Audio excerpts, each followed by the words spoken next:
Hi, and welcome back to another segment of Extraordinarily Alive. My name is Dr. Chinwe Obuaku-Igwe, and today we will be having Atule Baba. Well, without a H. The Baba is without H, right? An activist from the University of the Western Cape. Atule Baba, welcome to Extraordinarily Alive. Thank you so much. Could you tell me a little bit about yourself? I was born in Eastern Cape in a small town called Queenstown, Esbeleni. I'm raised by my mother and my father. My mother was a domestic worker, and my father worked in a company that made chairs. Okay. And ever since then, I understood from how my mother looked at me and how she looked at the white kids she used to take care of that whatever was happening around me, it was political. So hence I came here and then I studied BA because I wanted answers about my life and my upbringing. Oh, wow. Okay, when you say that the way your mom, that you got a bit of political undertone from the way your mom looked at you, and I mean that you could, as a kid, you could spot the difference between how she looked at you and how she looked at the white kids. Could you explain that a little bit more? I was like 10 when I started noticing the difference between how my mom looks at me and how she looks at the white kids she used to take care of. We went there and then like I started having like replaying how my mother looked. Like my mother looked at them with love, but whenever she came home tired and she would be feisty or angry about something we didn't do right at home. So she never really had time to look at us and say, "Oh, you look good today. Oh, you."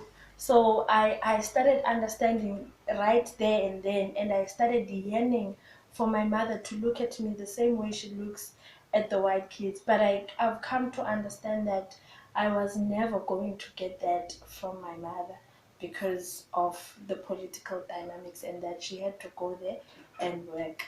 And I feel like when Kollega Putuma published her book Collective Amnesia, Yeah. she answered me all the questions that I had about my upbringing, because the cover page of the book, the mother is colored black and the doll is white, the cover page of that book. So I was like, okay, maybe this answers all the questions and the anger that I might have had when I was growing up. Okay, this actually took me by okay. I'm a little bit unsettled because I didn't see that coming, right? Wow. Okay, but when okay, when you just talked about how were you able to figure out that the difference in your mom, in the way your mom, related to you as compared to how she interacted or related with the other kids. How, I mean, because I mean you were quite young, right? Yeah. So and being able to think, or to articulate or understand that she looked at them differently, being able to spot the difference between her interaction with you and those other kids, and also not also opening yourself up to the fact, or being aware of the fact that maybe it was just a job, it wasn't just about politics. How did you get to that conclusion? I started understanding that my parents had to go to work and work for me and come home and bring food. And whenever it was like close to December, Christmas time, so we would go there as the family and then go celebrate with my mother's boss, like my other mom's family, because she has worked for that family for as long as I could remember. Oh, wow. So like my mother would sit them down and speak to them and say like, "You look beautiful, you know." But whenever she was home, there was never those compliments. Like if I would wear a mini skirt, like she would like a different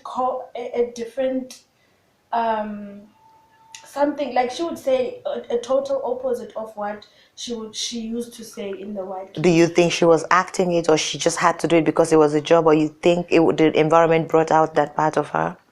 I think because my mother has every day of her life she had to go to those children, and from when they were kids, and then she would leave us at home alone. So because I was the first one, I had to take care of my younger sister while my mother was like out there taking care of. Okay, how does that make you feel as a young black woman right now? How does that make you feel? How did that experience change you beyond the politics? How did it change you as a person? I started building up a wall between me and feelings and me trying to build any sort of relationship with my mother. As a result, that as much as my mother is still alive, she's there and I'm here. And whenever I go home, I always feel like, yeah, I am your daughter, but still, I feel like I'm an outsider because she never really had time she never really took time out to understand me, to understand my likes and my dislikes. So whatever I did it on my own. And as a result, I feel like I've been making ends meet on my own without having anyone in my family. And so how I comforted myself throughout was to say that my life is political, and whatever is happening, it's not my mother's fault, it's not everyone's fault, but it's the system that I am entrenched in. So yeah, that is how I do. So, and now you're an activist, you're a feminist. Did it also contribute to how you became an activist and a feminist? I think so, because one of the things that caused fights a lot of home was because I was a child that always had a why. Like, why are you you can't stand in the door, but why? You can't do this, but why? And I had never really gotten the answers of my whys. So I then, when I was in high school, I was then introduced to feminism. Like, there's something called feminism, even though I understood from my mother, because I saw how she carried herself at home around my dad. How did she carry herself? She was feisty. My mother is feisty. She's the second born of four women. The firstborn is their older brother. The older brother was swallowed by apartheid. We don't know where he went to. I'm sorry about So, that. so she's the second born. And then they were raised by her mother. So she has that attitude, like this attitude I always notice when women are raised by single parents. They always have that attitude that don't mess with me. So my mother has always Okay. been that person. Even my father knows that my mother has that attitude that says, don't mess with me. So Okay, maybe I'll observe. I never noticed it. you must know, you must observe it. Okay, wow. Okay, I think my sociology failed me there. So she has it. Do you think it rubbed off on you? How do you think your own upbringing is different from hers? Because I mean, you have your dad, right? Yeah. So what My is different? stepdad. My stepdad. Oh, your stepdad. Yes. Oh, okay. What is different? I think because at least my mother was able to bring food at home and buy me clothes, and that's it. Otherwise, it's the same. How is your relationship with your mom like now? Like, have you, now that you're more self-aware and you actually know there's a name for her disposition, right? How do you feel about it? Do you feel like you have something in common with her? Or, I mean, how do you feel generally? I don't know. It's that thing. Uchimamanda, she says that as you grow up, you start noticing your mother's parts in you, and you're like, hey, I hate this. But in 2018, I had a mental breakdown and I was admitted in Calbrema, and my mother came, and I was never able to tell her honestly what was wrong with me, because we have never gotten to those terms where we speak honestly about what we are going through and how we feel. So she's just like, she's my mother. All right. So you couldn't tell her about it? I couldn't. To this date, she doesn't know what I was going through. All And right. I've always been that person that if I'm going through something, then it's my problem and my problem only. So tell me a little bit about your journey into activism and feminism. Because I started off schooling in Eastern Cape, and then when I was in high school, I started having problems because it's Eastern Cape, and culture there is deeply entrenched, and you can't. Women like me who are always asking the whys have problems. So I had a lot of problems with my teachers because I had this thing of wanting to understand why things were happening the way they were happening. So when I was, how old? I was 20, and then I was doing my grade 11. And at that point, everybody at home had given up on me. Like, everybody was like, just quit school. It's not your thing. So I went in Philippi High. It's here in Haynesburg, and I did my grade 11 there. I matriculated. So when I was doing my grade 11, there were these two men who came, and then they were carrying food.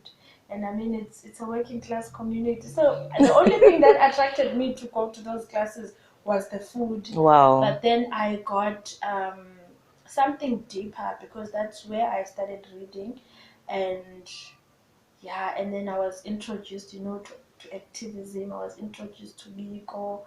I was introduced. How did they do it? They started off small by asking what happened in your community over the weekend.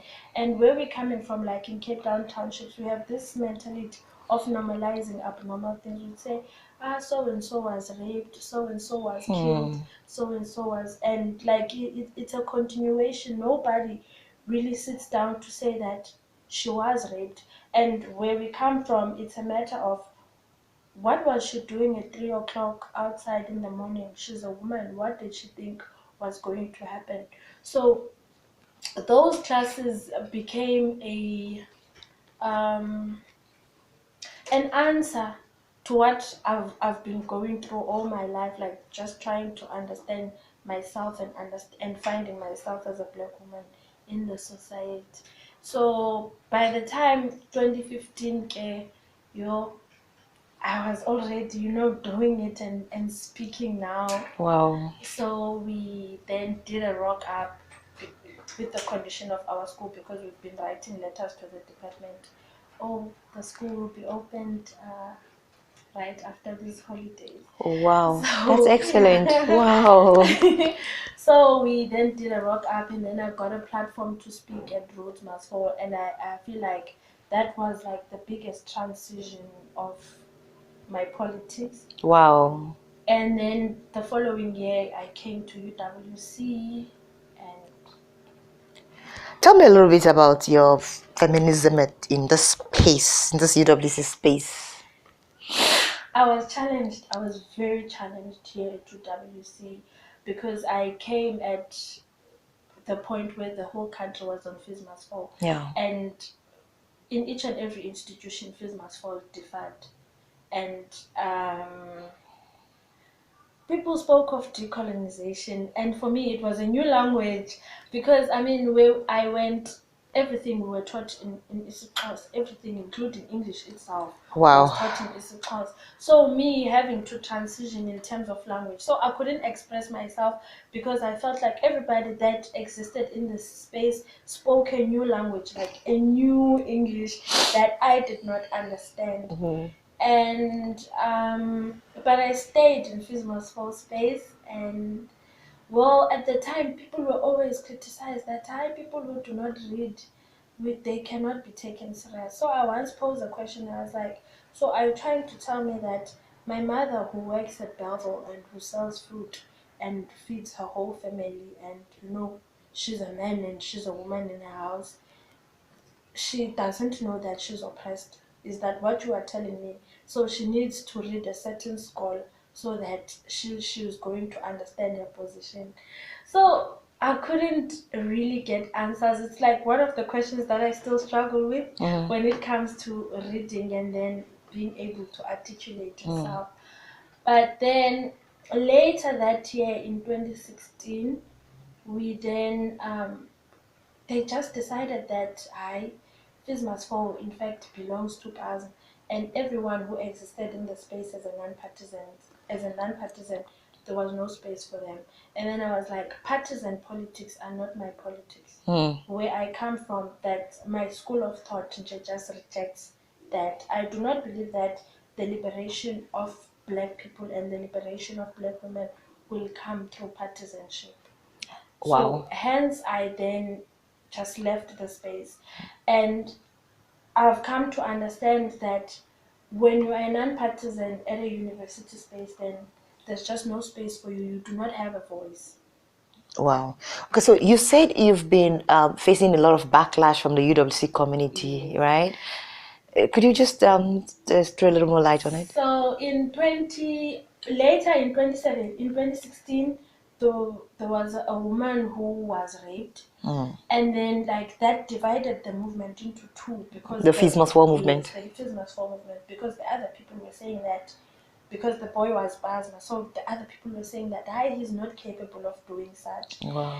And for me, that was not important. But what was important was that each and every space that is opened, I'm sure even in the 1970s, women are always the victims in this space. Yeah, definitely. And women and animals. yes. And then in 2017, we then went to in front of the main wall. It was graduation.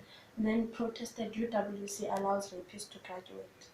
And for me, what was important was not whether she was raped or not, but what was important was that each and every 26 seconds, there's a woman that's being raped. And if we are going to think of a society in the UWC context and then we divorce it from the outside society, then we are missing the point. Yeah. So I couldn't understand when people saw me with those two because they were non-partisans.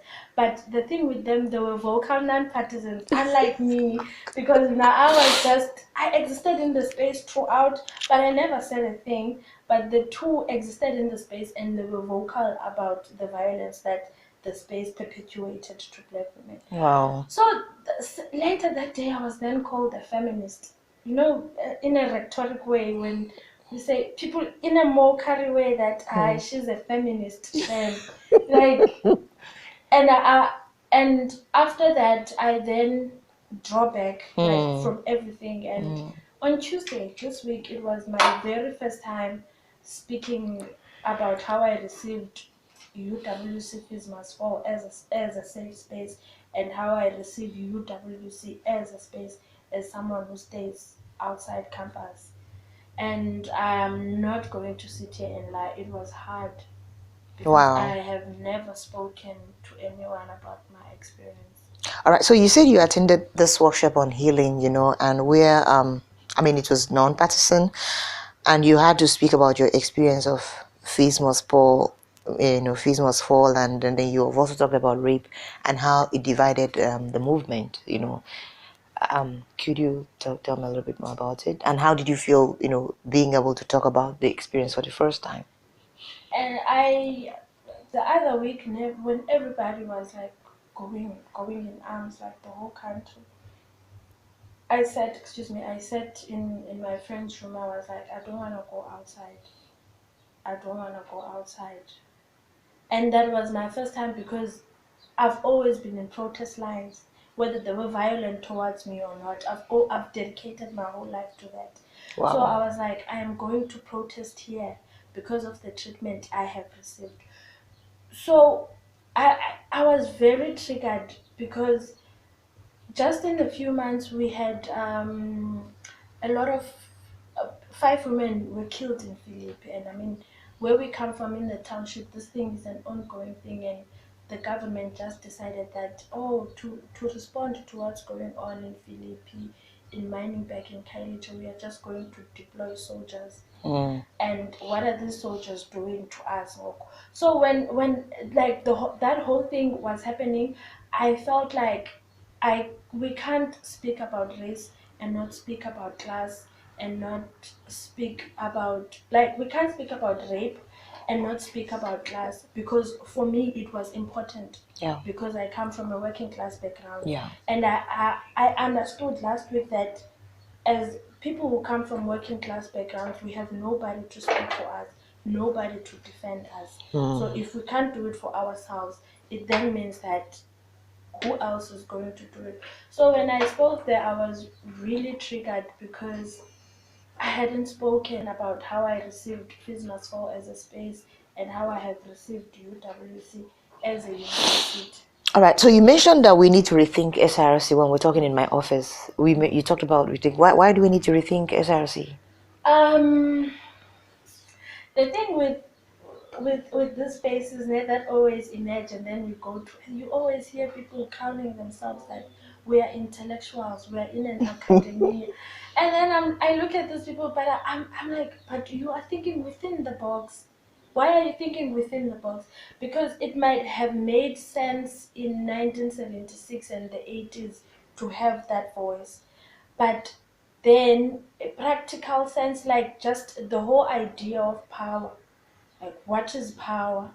Who is in power? And what happens when you are in power? Do you still become that radical person you were? Yeah. Or the same radical person you thought you were? Or when the power exercises its power, it dilutes you, yeah. to become part of the power, and then you leave us stranded. Hence, I speak for non-partisan politics. So I have always had this idea that can 12 people manage to carry out cries of 24,000 students? Okay. And my answer has always been no. And if we are going to look at what has been happening or what is happening currently. Basma last year, they used to give us pads, sanitary towels, but now we haven't gotten a thing. And you would think that at least the access to resources would be much better when they are holding the power. Yeah. But then, we always speak in these spaces, people always say that a hand that feeds you controls you. Yeah. And then I have not seen any different from having SASCO as the SRC or having BASMA as the SRC. To me, it's just one thing. All right. I have a signature question I always ask everyone, and what would be your advice for any young Black woman out there who aspires to what you're doing now? Feminism, activism. I always say that if people are looking for sanity, and then you will find sanity in pages of a book. And I would just say, because now when you read, you live your own reality. You go to be in a reality of someone else. True. That is not yours, and that is how I've been surviving. Wow. So if you want to make it through, know who you are. Don't go outside and receive what other people are saying about you or what they think about you. Know yourself and then understand yourself. Then you will always stand out. You've been my student this semester. What do you have to say about my sociology of health class? Well, where you are not usually vocal. Okay.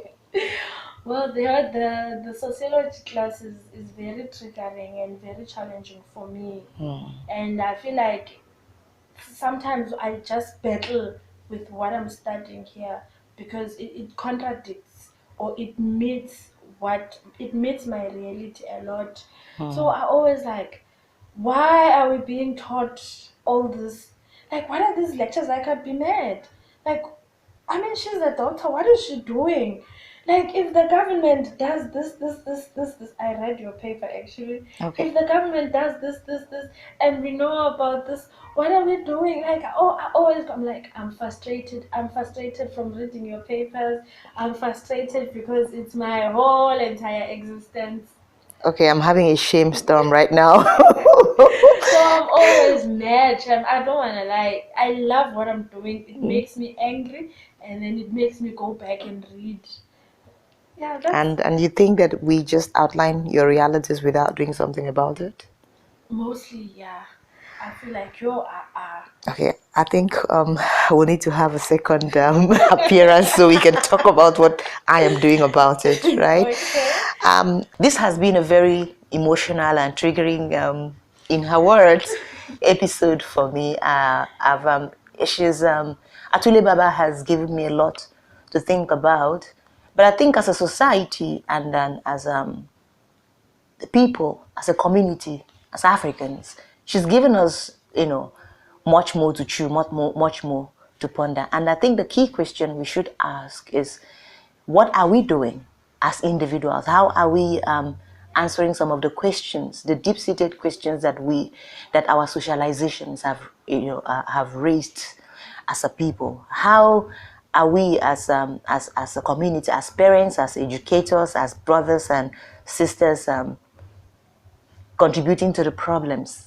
How are we helping people in setting the agenda, and how are we helping or collectively getting answers to some of the questions that the young ones, that the new generation are asking? Thank you. Keep watching. I'll see you next week.